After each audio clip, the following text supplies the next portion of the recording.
sur scène parce qu'il est question d'artistes regrettés. Et Souvent oui, d'ailleurs dans les beaucoup. pages culturelles de la presse ce matin. Beaucoup d'hommages après la disparition de la grande cantatrice Montserrat Caballé. Voyez les articles dans Le Figaro ou dans La Croix, avec des photos de la chanteuse que beaucoup d'entre nous avaient découvertes en 92 pendant les JO de Barcelone, évidemment, avec Barcelona en duo avec Freddie Mercury. Elle était âgée de 85 ans, rappelle Libération ou l'Humanité, et elle était l'un des derniers monstres sacrés de sa discipline. L'Huma raconte que lors de la représentation qui fut sa révélation en 65 à Carnegie Hall à New York, tout d'abord, elle dut remplacer au pied levé une autre cantatrice, puis juste avant de chanter, elle s'est effondrée sur scène parce que le tapis avait une rebiquette, vous savez. Oui, on se prend les pieds dans le tapis. C'est pris les pieds dans le tapis, arrive à au tout le sens monde. propre. Donc imaginez le trac quand on entre sur scène dans ces conditions-là, mais sa performance fut telle qu'elle reçut une ovation. La vie et l'œuvre de Montserrat Caballé est donc dans à peu près tous les journaux de ce matin. Et je clôt d'un mot cette page chanson en vous indiquant que ce soir, France 5 diffuse à 21h le film Un taxi pour Tobruk, un des grands rôles de Charles Aznavour. Et oui, dans Le Parisien, que vous voyez derrière moi. Et Lino Ventura, exactement.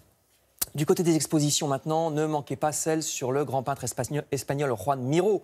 Vous recommande Le Figaro, sa première grande rétrospective parisienne depuis 1974 à Paris quand même. C'est ce que nous disait effectivement Béatrice la semaine dernière. Ouais. Alors c'est au Grand Palais, sur les Champs-Élysées, jusqu'au 4 février. Et comme d'habitude, si vous ne pouvez pas y aller, il y a un superbe album, vous savez, le catalogue de l'exposition, ça s'appelle comme ça, qui est en vente sur le site internet du Grand Palais. Autre expo très étonnante, toujours dans Le Figaro, celle sur les trésors des merciers, parce qu'au XVIIIe siècle, la corporation de la mercerie était très riche.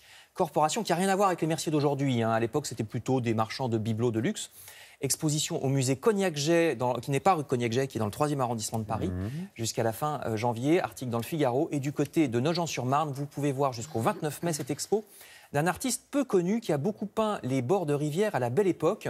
Il s'appelait Ferdinand Gueldry, sorti de l'oubli par un historien local. C'est à voir au musée municipal de Nogent. Et article dans Le Parisien. Il y a aussi dans les journaux pas mal de pages sur la liberté d'expression, sur la manipulation du langage et les attaques contre les médias. Vous avez compris que je vais parler de Monsieur Trump, qui est en effet l'objet ce soir d'une émission sur la 3, commentée par l'inimitable Frédéric Mitterrand, qui décrit un homme complètement inculte et qui ne s'intéresse qu'à lui-même, on s'en serait douté, je ne sais pas pourquoi.